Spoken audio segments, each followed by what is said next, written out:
Sean todos bienvenidos. Hoy conoceremos la vida y fe de un hermano que vive en medio de leyes, juicios y tribunales. Conversaremos de esto y mucho más en un nuevo capítulo de tu programa. En todas partes hay un cristiano. Bienvenido.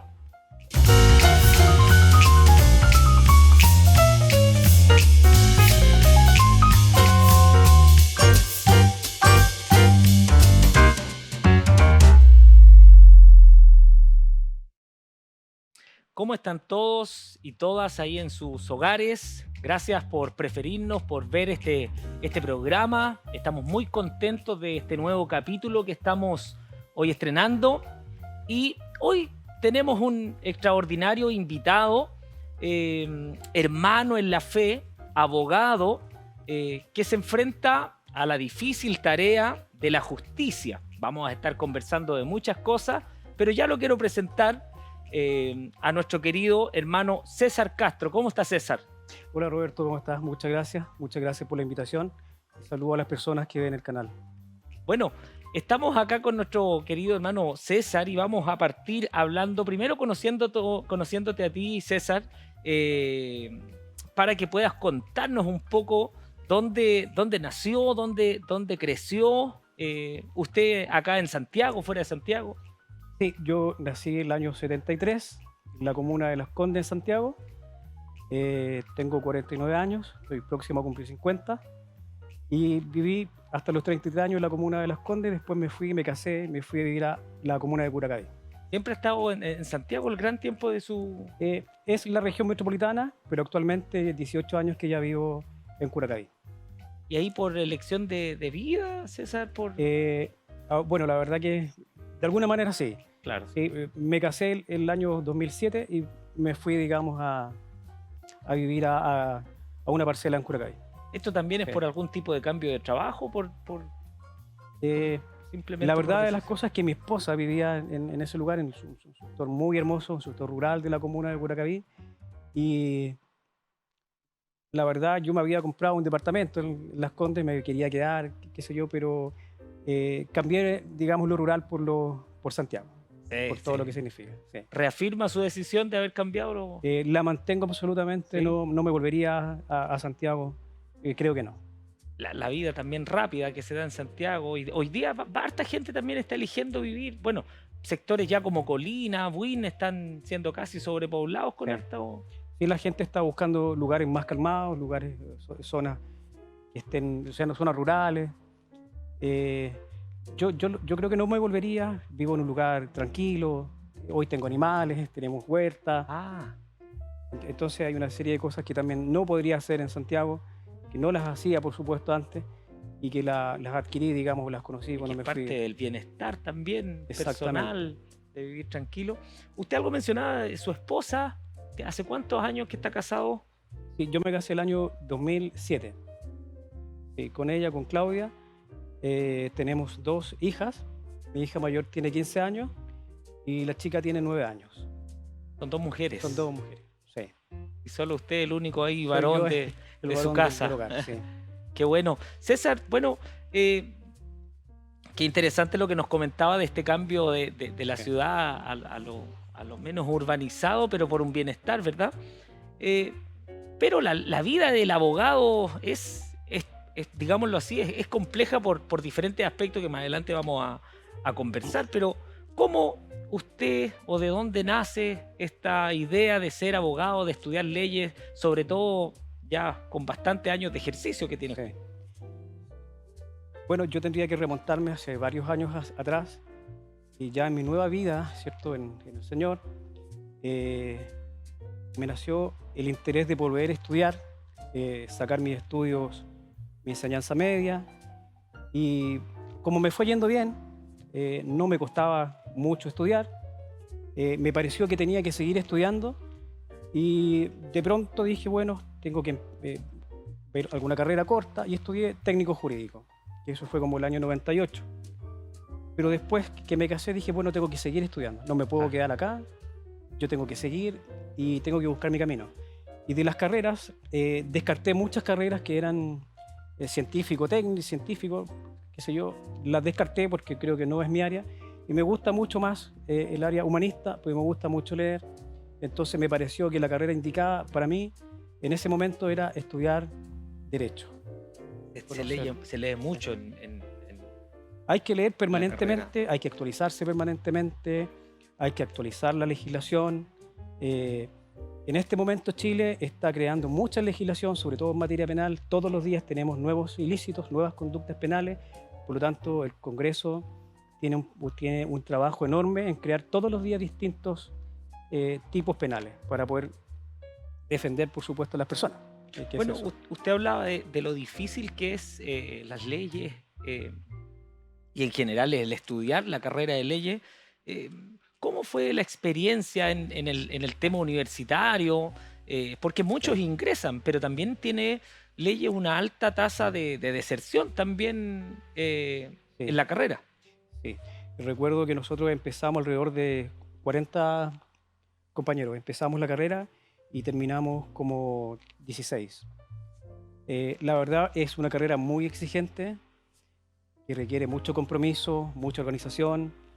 Estamos Eh, remontándonos como en los años 80, ¿verdad? El César Universitario está como en no, no, no, no, yo estudié el 2000, los 2000, sí, el 2000 y tanto, sí, el 2000, 2007, ya, 2007 creo que empecé. 2007. Coincidía con su Claro, casamiento. porque me casé ese año, fui Ya. papá y además me puse a estudiar. Ah, Entonces, sí, es bastante demandante, o sea, uno tiene que hacerse la idea de que estudiar Derecho es, hay que estar comprometido con la carrera, hay que dejar de hacer cosas que uno hacía habitualmente y hay que ser súper organizado, la verdad. bueno, no todos los... Hay un amplia gama de abogados y diferentes formas de ejercer la profesión. Exacto. Abogados jurídicos, abogados que se dedican al tema penal o a lo Sí, técnico, a la defensoría. Pero hay un ámbito que es bien deseado por el rubro, por la profesión, que es llegar a trabajar en la fiscalía, César. Creo sí, que, bueno, desde lo cristiano, que ya sí, vamos a estarlo conversando, es una bendición poder decir que tenemos a sí, nuestro hermano aquí invitado, que usted lo está conociendo, que trabajó en fiscalía. Cuéntenos un sí, poco de esa experiencia. sí. Yo trabajé 14 años en el Ministerio Público, trabajé un año en la Fiscalía Local de San Bernardo y después trabajé en la Fiscalía Local de Las Condes. Es un trabajo bien hermoso, yo diría, bien bueno, es un trabajo tensional de todas maneras, pero es un trabajo en el que uno puede hacer cosas concretas y puede ayudar a las personas concretamente, porque las personas que llegan a una fiscalía llegan porque han sido víctimas de un delito. Claro. Tuve la oportunidad de trabajar en todas las áreas de todos los delitos, vi delitos económicos, vi delitos contra la propiedad, contra las personas, delitos contra la indemnidad sexual, contra la integridad de las personas. Y la verdad que el empeño que uno hace por tramitar las causas, por sacarlas adelante, eh, finalmente lo que uno logra es que en una audiencia se pueda perseguir y condenar a una persona que ha cometido un ilícito. Claro. Entonces, esa parte es súper, yo diría, gratificante para uno, porque es un trabajo, yo diría, extenuante, eso sí. En el Ministerio Público hay mucho trabajo, pero cuando uno logra llevar una causa y arribar a una sentencia condenatoria, más allá de toda duda razonable, entonces uno entiende que todo ese trabajo valió la pena. En comparación a los países, por ejemplo, de Latinoamérica, ¿cuál más, cuál menos tiene usted el conocimiento? ¿La justicia chilena se ve más o menos sobrecargada o depende del modelo de sistema que tenemos judicial? A ver, yo no sabría decir concretamente, porque no, en derecho comparado, no sé, en Sí, términos de cargas laborales, es difícil poder decirlo. claro. Pero sí sé, digamos, en cuanto a la carga que tienen el Ministerio Público hoy. Las fiscalías, sobre todo las fiscalías grandes, región metropolitana, el sur, también, no sé, Temuco, que son fiscalías grandes, están sumamente sobrecargados. Oiga, César, y en estos, bueno, 14 años que transitó en diferentes departamentos, ¿usted diría que hoy, 2023, hay más carga en esto? ¿Se fue aumentando, se ha disminuido, se ha logrado? Porque eso tiene que ver también cómo se ha ido perfeccionando el sistema.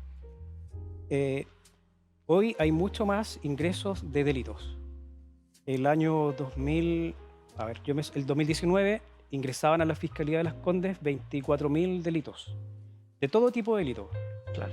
Y hoy que Chile es un país más grande, es un país que es más cosmopolita, yo diría, hay otras personas que están en nuestro país también, digamos, hay otro tipo de delitos que no los Claro. conocíamos. son delitos permanentes, hay sicariato y hay un montón de delitos que antes por lo no tanto se veían en no lo se cotidiano. veían en nuestro país. El reo común no cometía ese tipo de delitos. Por lo tanto, sí, hay mucho más margen de delitos ahora, hay Bueno, más carga. una de las preguntas que queríamos hacerle, César, y sé que usted en su casa va a estar de acuerdo conmigo, es eh, uno desde afuera uno como un ciudadano más, las críticas que a veces se le hacen al sistema de la justicia chilena, quizás desde el desconocimiento, quizás son voces válidas porque todos los que componemos esta sociedad tenemos el derecho de poder al menos Sí. decir en el marco del respeto. Pero existe bastante crítica al sistema judicial chileno. ¿Será por desconocimiento, César? ¿Será porque efectivamente hay cosas que se deben ajustar? ¿Cuál es Sí. su visión? Aquí no hay, Sí, no hay claro. una respuesta correcta, sino Sí. que simplemente la visión que tú tienes de eso. Sí, mi opinión personal es que a partir del año 2000, cuando se instala la reforma procesal penal en Chile, al menos en derecho penal me refiero, por supuesto, eh, los tribunales se llaman tribunales de garantía. Entonces, tal como su nombre los indica, son tribunales muy distintos a lo que operó mucho antes de que existiera esta reforma. Estos tribunales son sumamente rigurosos, cuidadosos de no vulnerar los derechos de los imputados y porque además traíamos toda esa carga de tantos excesos que hubo, ¿cierto?, por parte de la justicia. La justicia tenía un rol, yo diría, Claro. plenipotenciario, Sí, sí. hacía muchas cosas todas a la vez y no había separación de roles. Hoy es distinto, los jueces quieren no vulnerar los derechos, hay tratados internacionales que están sobre ello, entonces se observa mucho lo que es las garantías constitucionales de las personas, por eso hay cosas que la gente no logra entender, pero Claro. el juez está, digamos, con ciertas herramientas que debe operar con eso. Y esas herramientas le obligan a determinarse, a fallar de una determinada manera, que obviamente la persona que no está inmerso en este mundo no lo entiende, porque lo considera injusto. Claro. Existe, y esta ya es una pregunta como más del público, ¿verdad? Efectivamente esta puerta giratoria existe, es real, efectivamente nos falta más como sociedad, más como sistema proteccional. ¿Dónde ve usted el foco a propósito de lo que conversábamos antes de iniciar el programa? Yo dedicado al tema proteccional, el tema usted Sí. judicial. ¿Dónde está ese olón para ir evitando? Probablemente la justicia tiene que operar, pero el hecho ya está. ¿Dónde está ese prisma o esa mirada preventiva para evitar este tema de la puerta giratoria? Si es que existe o no. Sí, yo no estoy tan convencido de que realmente exista así como tan técnicamente la puerta giratoria. Lo que pasa es que un juez tiene que resolver un determinado ilícito aplicando, ¿cierto?, el ius puniendi del Estado, reprochando a una persona, y el juez lo que va a hacer es va a tomar las leyes vigentes, las leyes que están, las que son actuales. Y creo que falta un poco de criterio en algunos jueces, pero los jueces fallan conforme a derecho, no fallan conforme a lo que ellos, a lo que ellos les parece. Ni siquiera la equidad, cuando se recurra a ello, cuando no hay una ley, digamos, por principio de legalidad, deben fallar conforme a derecho. Hay normas además que benefician a los imputados y esas normas deben ser respetadas, que es la ley 18.016, famosa ley, y que tiene mucha relación con lo que llaman la puerta giratoria.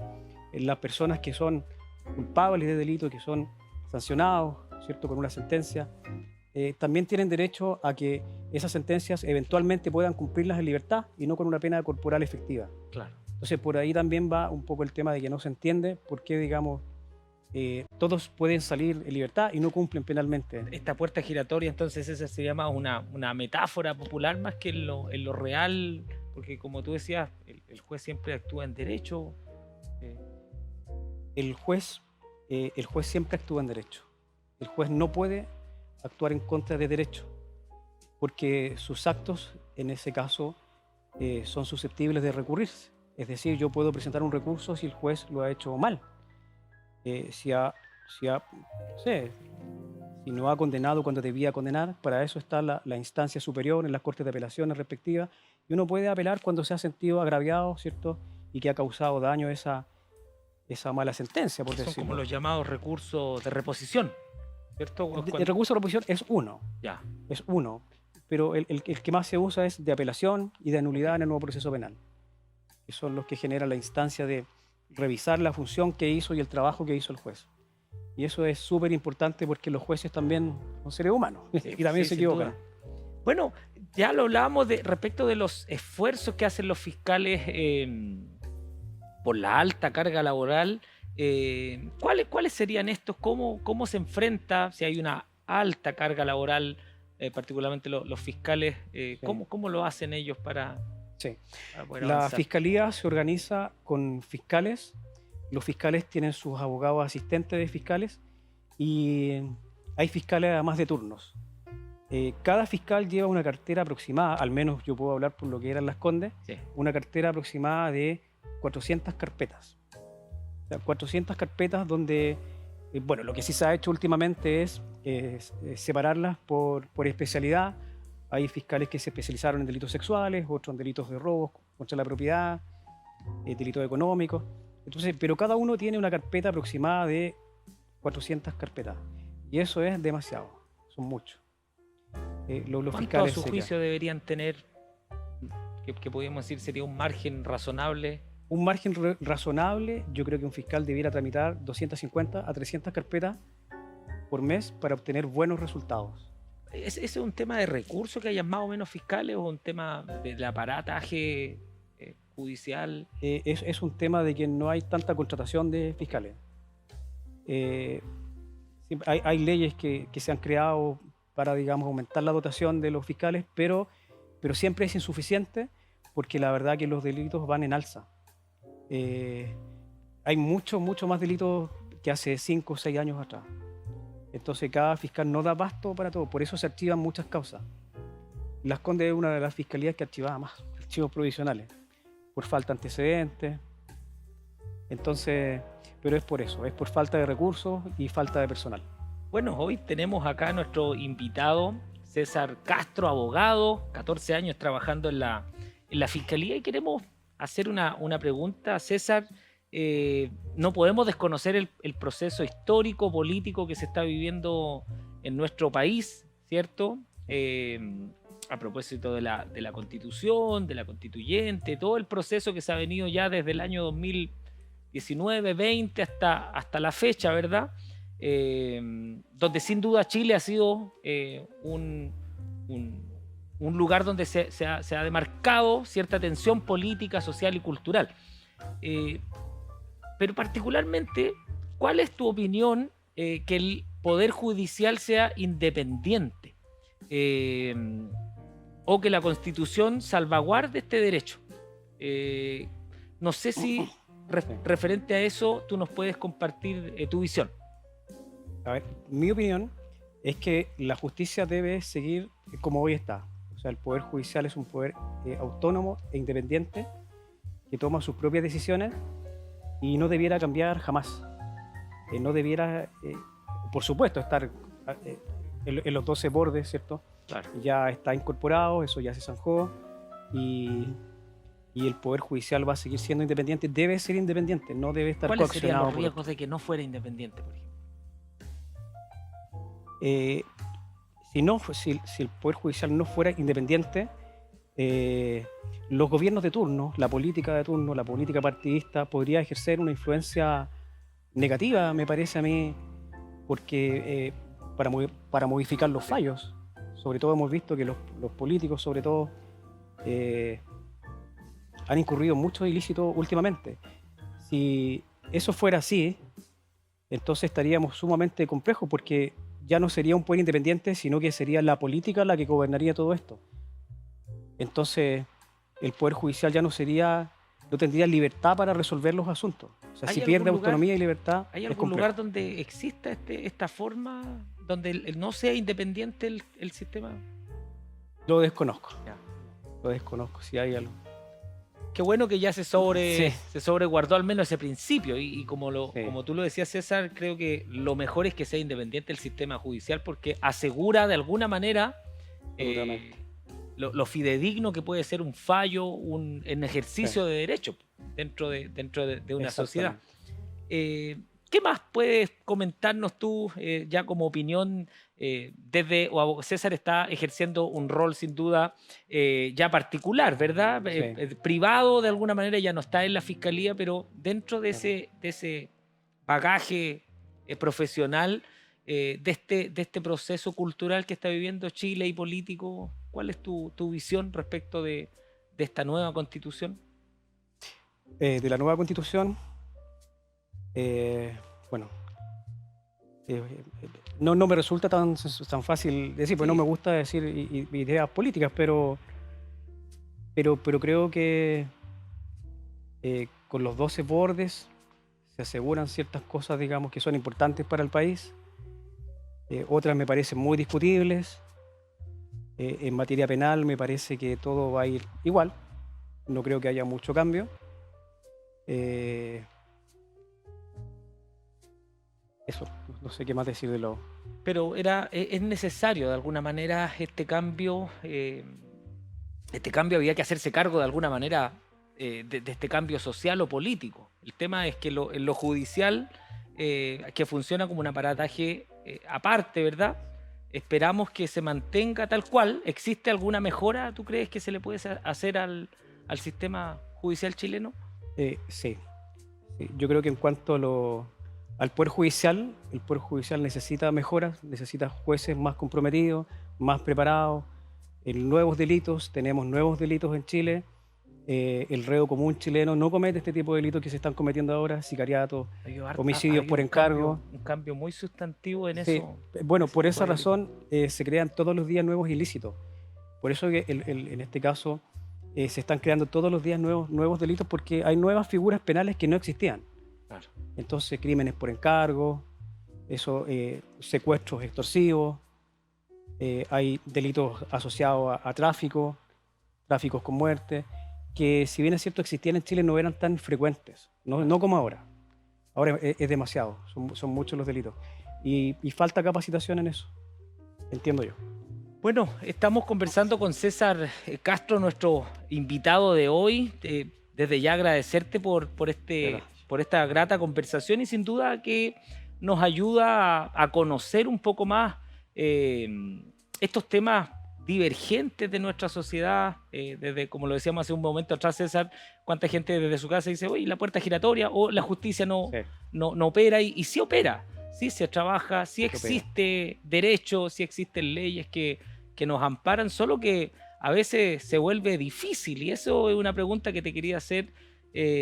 ¿Cuánto es o no difícil para un abogado en temas éticos defender, por ejemplo,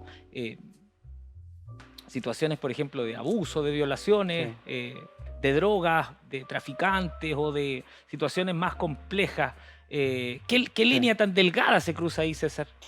sí. Es una pregunta súper interesante y una pregunta que la verdad que yo tengo que lidiar con ella permanentemente.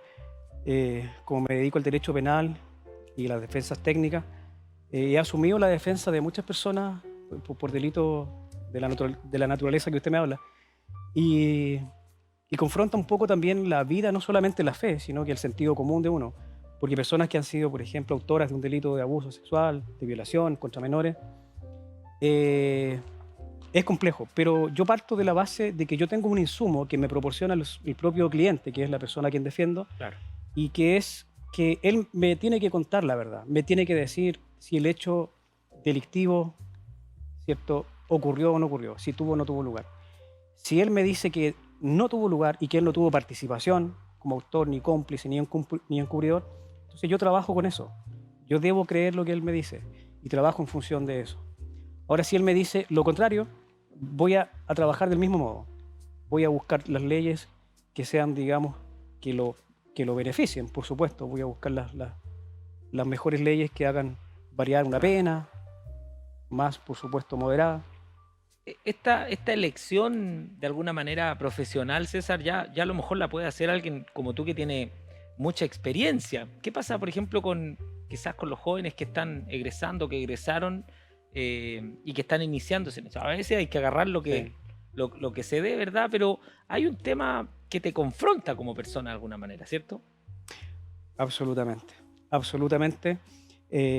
Bueno, en cuanto a las personas que se inician, el campo del derecho es un campo laboral muy amplio y uno puede escoger civil, por ejemplo, familia, penal, si le interesa la defensa penal, penal técnica, una defensa estratégica, lo puede hacer sin ningún problema.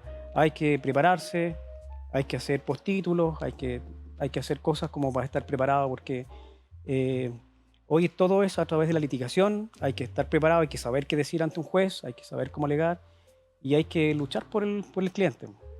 Bueno, hoy día tú nos comentabas que ya estás dedicado al tema más privado. ¿Y cómo es ese trabajo ahí también? ¿Te llegan a ti, te llaman, tú promocionas un poco lo que haces? Sí, Porque entiendo que, bueno, ahí también están saliendo sí, en los que sé, ¿no? Las redes sociales de César para que lo puedan ver también si sí, hay alguien que nos está viendo. sí. A ver, la forma en como me llegan los clientes son la mayoría por compañeros de fiscalía. Ellos me envían las personas y por muchos amigos que también, digamos, compañeros de universidad y personas conocidos. eh, Me llega también mucho cliente me llega por hermanos también, la verdad. Claro. Por la familia de la fe, también. eh, Ahí también hay unos temas con los creyentes, porque uno pensaría que un creyente nunca se ve involucrado en este tipo de cosas, pero la verdad que no es así. Y son contactos. Yo no Y hago llega harto publicidad, pero trabajo. me llega harto Qué trabajo, bueno.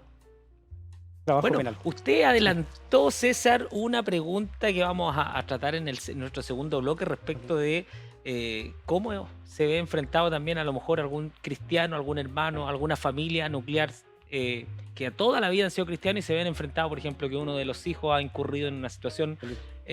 Vamos a conversar, vamos a dejar esta pregunta planteada para nuestro segundo bloque y ahora nos vamos a una pausa, quédese en sintonía porque estamos conversando con César Castro, abogado por más de 14 años, trabajando también en la fiscalía, pero también un hermano en la fe. Así que vamos y volvemos, no se separe. Disfruta de nuestra programación. Tiempo de oración. Club 700. Día a día. Vida dura. Himnos. Academia de la Biblia. Íntimo. Vive más. Radio TV. Por el 15.1, Enlace BPB. Palabras de bendición. De lunes a viernes a las 9:30 de la mañana. Y por la tarde, 19:30 horas. Con el pastor Josué Muñoz. Palabras de bendición. Por el 15.1 y enlace bpb.cl. Síguenos en nuestras redes sociales. Instagram, Facebook, TikTok, YouTube. Además, nuestro sitio web, enlacebpb.cl.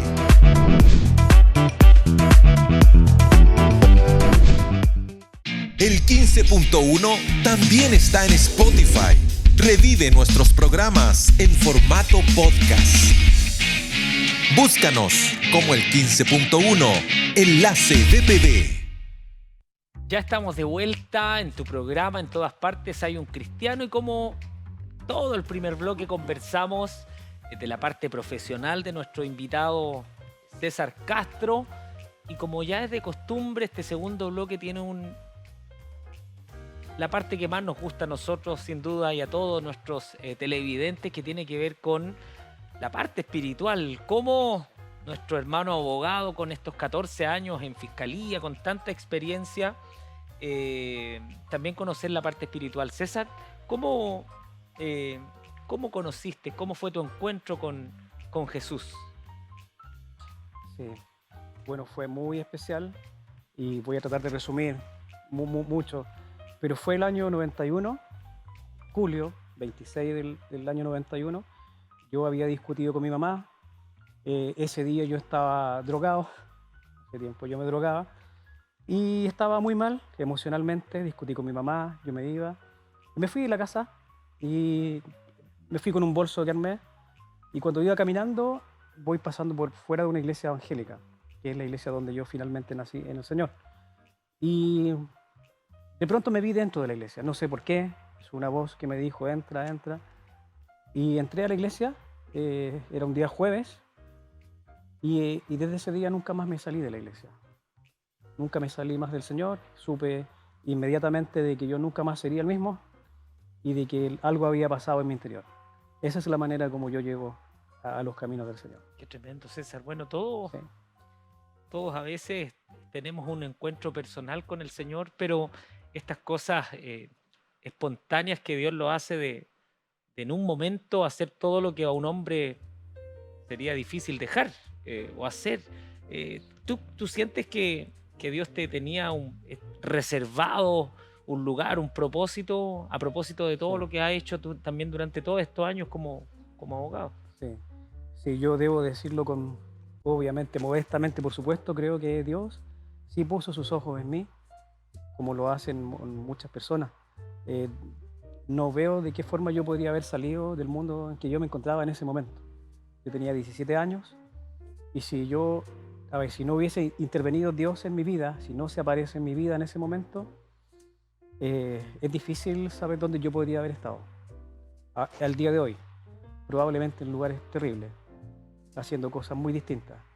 Y creo que lo que Él hizo, la intervención en mi vida, se apareció en un momento oportuno, donde más le necesitaba. Y Dios me inspiró, digamos, me motivó para hacer muchas cosas más, para seguir estudiando, para formar una familia, para ayudar a otras personas, en lo que puedo. Así que entiendo que todo eso se lo debo a Él, ¿Cómo fue, absolutamente. César? Gracias por compartir también este Sí, testimonio con nosotros y con todas las personas que nos están viendo. ¿Cómo fue el cambio la familia ahí cuando fue esto espontáneo, ¿cierto? Que Dios hace contigo. Eh, Tu mamá, ¿cuál fue la reacción de ellos al ver que el sí, César que conocían hace algunos días atrás, Dios había hecho algo sí. en el momento? Eh, la verdad que fue un cambio inmediato, yo diría un cambio dramático para mí, porque yo en ese tiempo me drogaba, Claro. comía mucho alcohol, tomaba pastillas, y desde ese día no volví a consumirla. Ese día llegué a mi casa, yo me había despedido de mi mamá, le dije, mamá, no vuelvo nunca más, me voy. Y yo de verdad que me iba, pero Dios intervino, me hizo entrar a la iglesia y nunca más salí. Y bueno, ellos empezaron a notar que yo no me volaba, que yo no fumaba, que no andaba buscando plata para droga. Fue un cambio grande que todos lo apreciaron, que todos lo vieron, que fue muy evidente y que empecé a caminar en las cosas del Señor, en los caminos de Él, hasta el día de hoy. Bueno, tú eres un fiel testimonio, César, de que los milagros sí existen, ¿verdad? Sí, Y están pasando todo el tiempo. A todo el veces tiempo. creemos en este Dios supremo tan distante a veces de nosotros, pero al contrario, Dios siempre está mirándonos, Sí, y hay un propósito en cada cosa que pase. Eh, Aprovechando lo que tú compartías de tu experiencia y tu encuentro con Jesús, ¿cómo ha sido todos estos años en estos dos ambientes, no diría yo que opuestos, pero sí distintos, sí, del ambiente laboral, judicial, donde hay al César lo que es del César, a Dios lo sí, que es de claro. Dios, ¿cierto? Hay separaciones Claro. incluso bíblicas respecto de las leyes terrenales, sociales y lo divino. ¿Cómo ha sido estos dos ambientes que has tenido que Sí, trabajar durante tantos años? sí. Es una pregunta muy, diría una muy buena pregunta, porque como creyente, al menos yo pienso de que yo no puedo sacar a Dios de mi trabajo, de las decisiones importantes que tomo en el trabajo. Es un trabajo estratégico que debo hacer y no puedo sacarlo. O sea, Dios no puede estar y tampoco puedo hacer cosas que no están correcto a la manera de Dios. Me refiero en lo moral. No puedo ir en contra de lo que Dios ha dicho que es malo, es malo. Si es bueno, pero es porque Dios lo ha dicho. Eh, es un tema que me obliga permanentemente a examinarme permanentemente. Cada vez que que ejerzo un trabajo para alguien, eh, a ver, tengo que estar permanentemente precavido de lo que voy a hacer, de las decisiones que tomo, de lo que voy a hacer, qué voy a conversar con un juez, qué le voy a decir al cliente, cómo lo defiendo de mejor manera, sin tener que recurrir a cosas que no corresponden. No es tan fácil, para ser muy honesto, no es tan sencillo. No es tan sencillo porque uno quisiera que las leyes fueran todas justas, correctas y que los jueces sean sumamente criteriosos, y a veces no se dan así las cosas.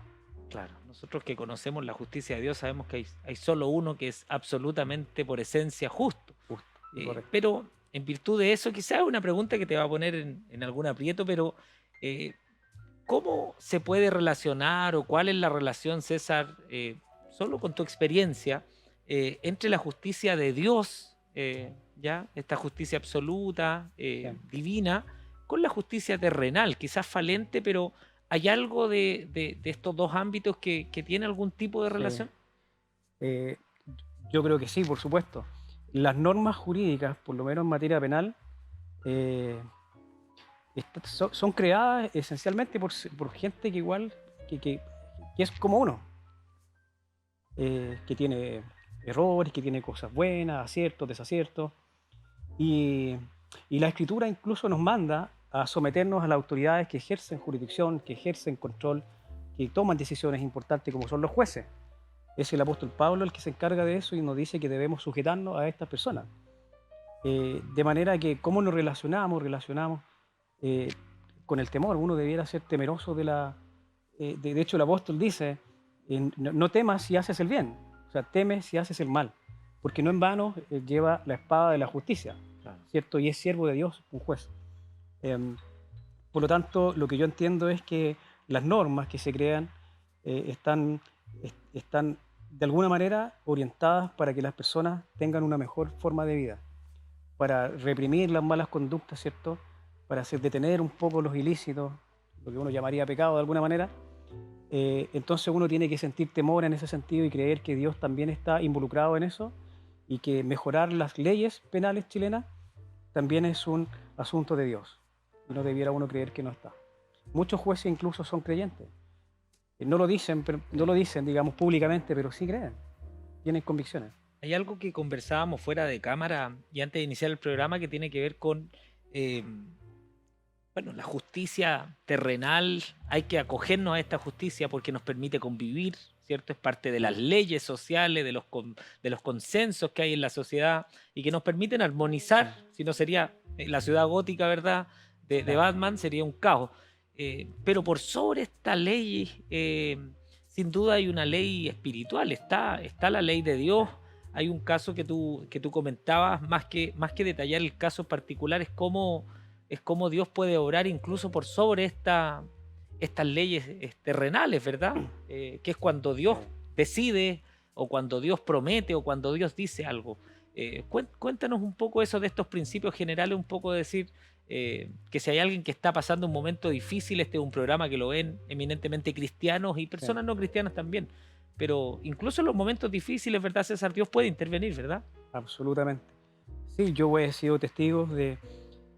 a ver, lo que hace un abogado defensor es tomar todos los recursos de que dispone, jurídicamente hablando, todas las herramientas procesales que uno dispone para llevar un caso.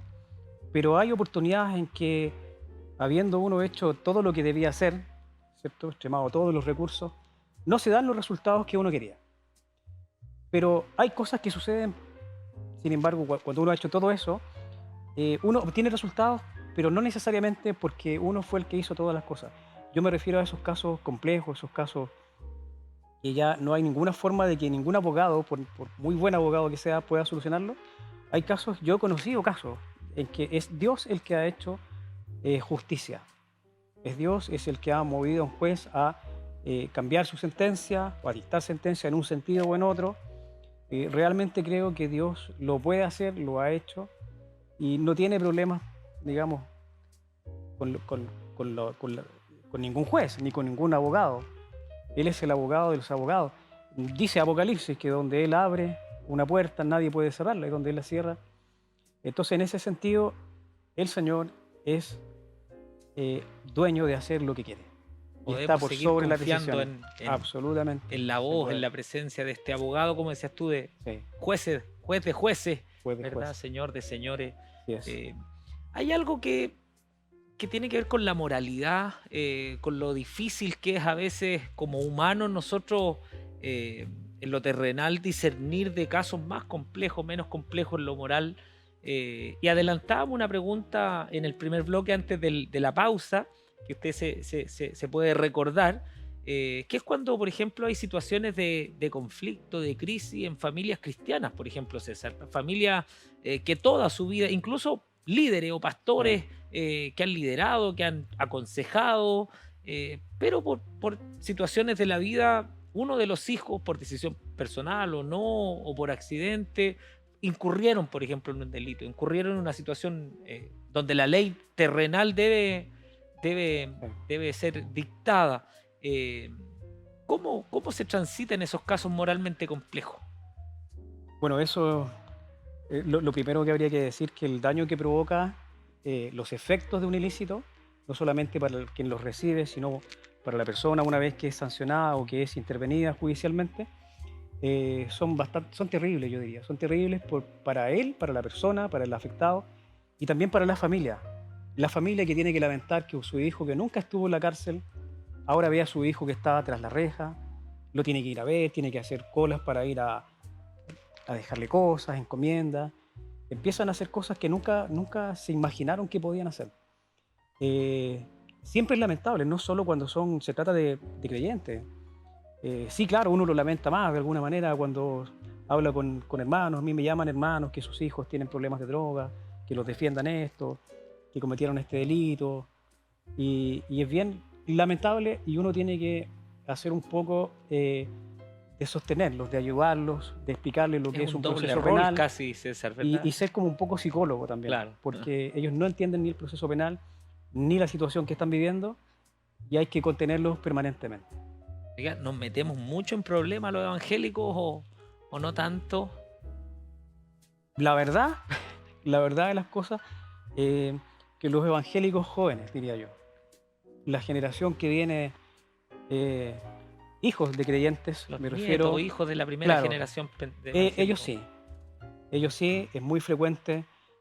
Yo cuando reviso mis causas, se llaman todos Elías, Moisés. Jesús. Entonces uno tiene claro que estamos hablando de un creyente. Claro, yo no podría estigmatizarlo solo por eso, pero yo conozco muchos casos de que son hijos de creyentes que sí están involucrados en delitos y que uno no quisiera que fuera así, lamentablemente. A mí me ha tocado defender hijos de hermanos. Y además que pasa algo curioso, porque tú lo decías, muchos de las personas que incurren, estos jóvenes de esta generación, segunda, tercera generación pentecostal, nunca tampoco vivenciaron situaciones, de repente hay casi una seguidilla, se esperaba que, por ejemplo, los más, sin ser prejuicioso, pero que los que cometían delitos, los jóvenes en general de la sociedad, tenían padres que ya habían cometido delitos y asimismo era una cadena casi Sí, delictiva, ¿cierto? Un oficio familiar, si lo pudiésemos decir en sí. palabras quizás no políticamente correctas. Pero en lo evangélico, en lo cristiano, a veces, claro, padres que estuvieron toda una vida en la iglesia, madres que estuvieron toda una vida en la iglesia o sirvieron, quizás se descuidaron otras cosas más familiares, quizás en una cultura más radical desde lo pentecostal hay que hacer una crítica de que se invertía mucho en el reino y muchas cosas más que en el reino en la iglesia, como estructura. Y a veces se dejaba un tanto esta familia y por eso empezaron a salir algunos jóvenes quizás con estas situaciones y que, como bien tú decías, tiene una repercusión también familiar bien importante. Sí, es muy penoso ver un hogar cristiano que tenga que estar relacionado con todo este tema procesal, con Nunca han estado en una cárceles, comisaría, de que repente, nunca han estado los claro. hermanos hablando con un abogado que le explique el proceso penal, preparando un juicio, preparando una defensa, pidiendo la libertad. Muchos de ellos no tienen carreras delictuales, la verdad que no, pero sí, a mí me da la sensación de que puede explicarse un poco por el tema de la junta. Eso parece una palabra cliché a esta altura, pero es lo que yo creo que ocurre. Cuando los creyentes empiezan a frecuentar personas que no debieran frecuentar, es innegable que van a recibir influencia de esas personas y sus vidas se van a tornar un poco como son sus amigos. O sea, si yo no logro como creyente influenciarlo yo positivamente a esa persona, probablemente seré yo influenciado de la manera que ellos quieran vivir. Claro, Es así. existen varias gamas o una amplia gama, mejor dicho, de evangélicos, ¿cierto? A lo largo de nuestro país, de nuestra cultura evangélica o pentecostal. eh, pero, si pudiéramos decirlo así, ¿existe algún acercamiento, por ejemplo, César, desde el mundo judicial al mundo evangélico? ¿Existe alguna instancia, más allá de que algún juez pueda, en su libertad, ser cristiano, sin duda? Pero al mundo evangélico, ¿existe algún espacio de acercamiento? Eh, yo solo lo veo las personas que están vinculadas a procesos penales y las personas que tienen calidad de internos, que son reos, presos, rematados. Claro. Yo sí sé que ellos eh, tienen, digamos, una fe que la practican, que la viven, realizan servicios que son organizados en las cárceles, pero judicialmente, a nivel judicial, yo lo desconozco. No, entiendo que no hay esa instancia, salvo como que en lo individual, en lo personal, cada uno, digamos, vive su fe, como lo quieran vivir, pero más organizado, más institucionalizado, solo sé que en las cárceles, Claro. no sé, digamos, en los tribunales nunca he escuchado que haya algo como eso, o en fiscalía, por ejemplo, no había eso. Bueno, y tienen una presencia bien importante también los evangélicos, los Sí, cristianos en las las cárceles. También cárceles. son un apoyo grande, hacen actividades, eventos. Es un pabellón bien, tuve la oportunidad de conocerlo, Sí, es bien numeroso.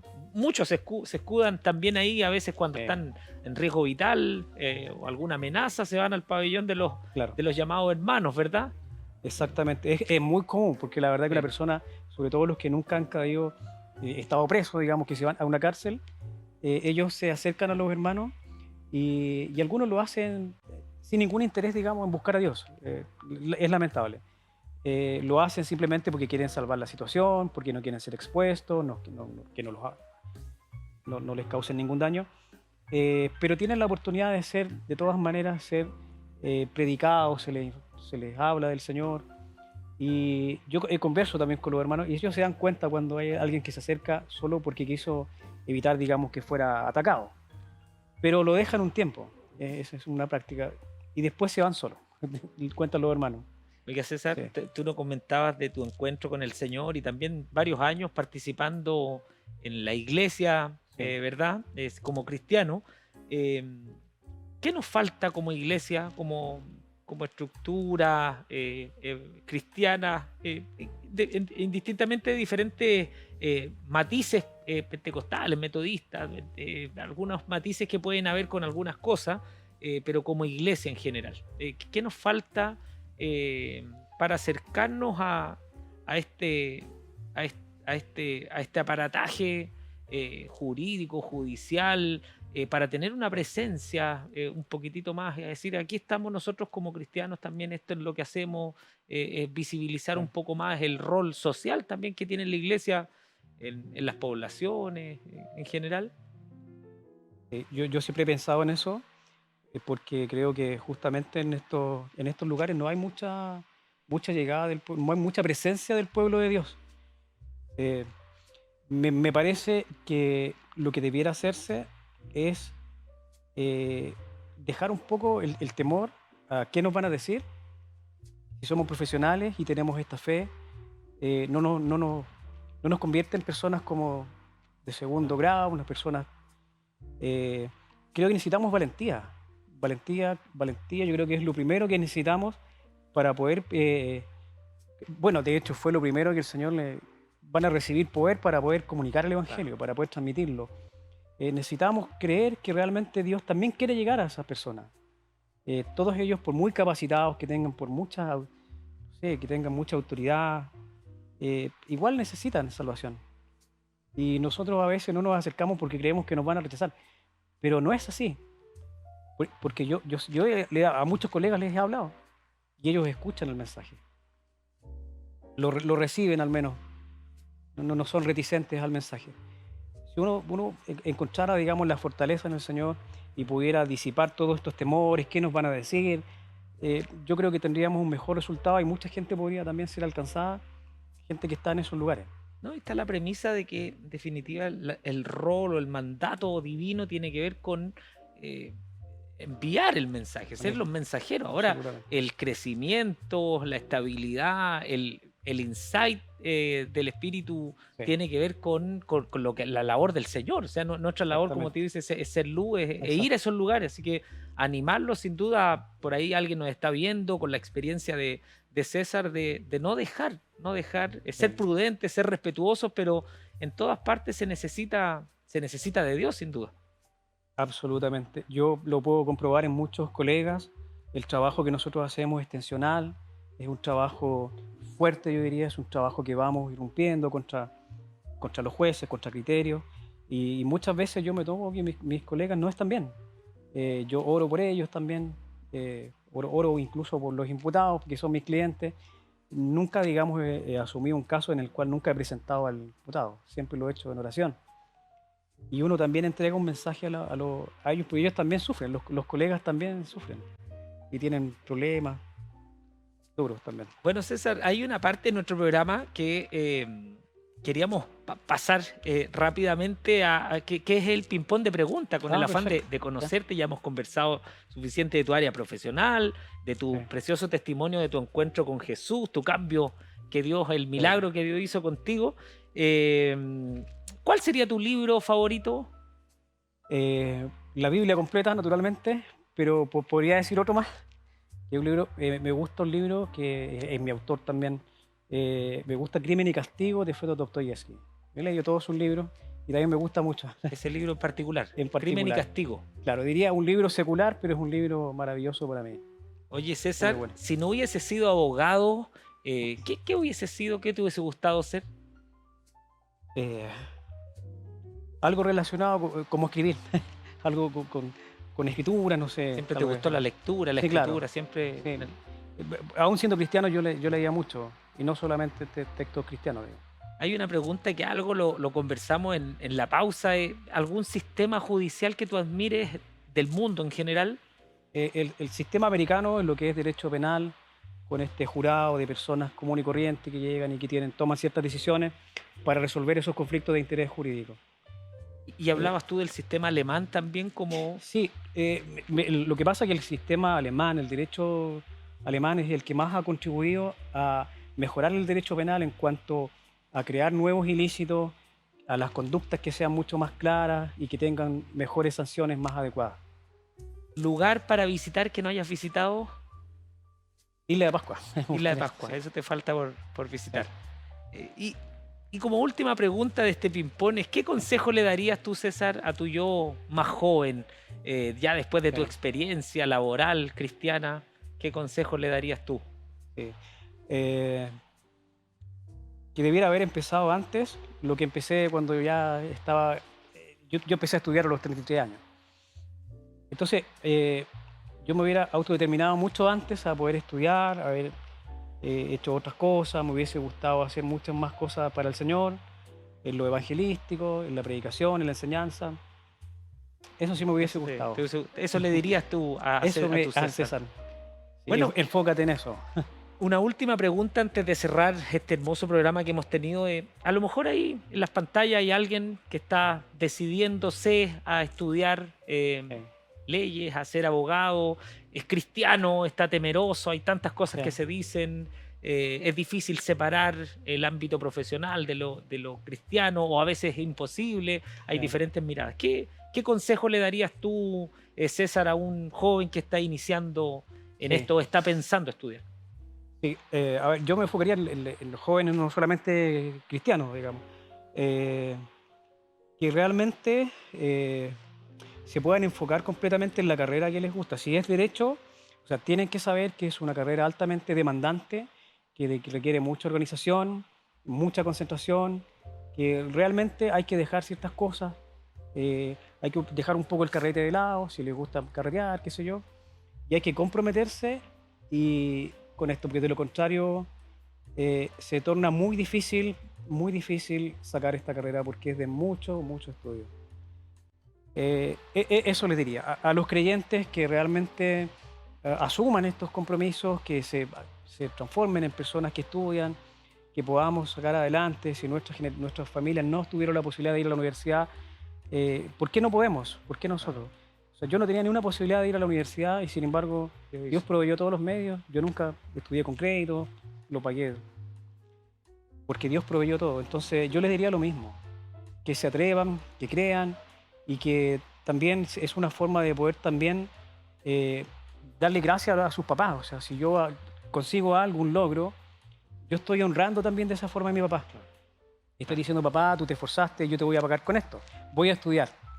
Eso le diría a los creyentes. Bueno, César, y a todos nuestros hermanos, hermanas o quizás personas no cristianas que nos están viendo, que vieron este capítulo de César Castro, este abogado con tantos años de trayectoria. César, agradecerte por la disposición de conversar con nosotros, agradecerte por tu testimonio, y ahí usted ya lo está escuchando, lo puede volver a ver, compártalo. Dios puede hacerlo, lo que para los hombres es imposible, para Dios es posible. es posible. Así que así cerramos este programa de este lunes, ¿cierto? Con un tremendo programa y diciéndole a todos que donde usted vaya, en cualquier parte, siempre va a haber un cristiano. Somos llamados a hacer luz. César ha sido luz por muchos años en el tema jurídico, judicial, siendo abogado. ¿Usted dónde está haciendo luz? Así que nos despedimos, nos vemos en una próxima oportunidad con la consigna de siempre. Muchas gracias, porque en todas partes siempre hay un cristiano. Nos vemos.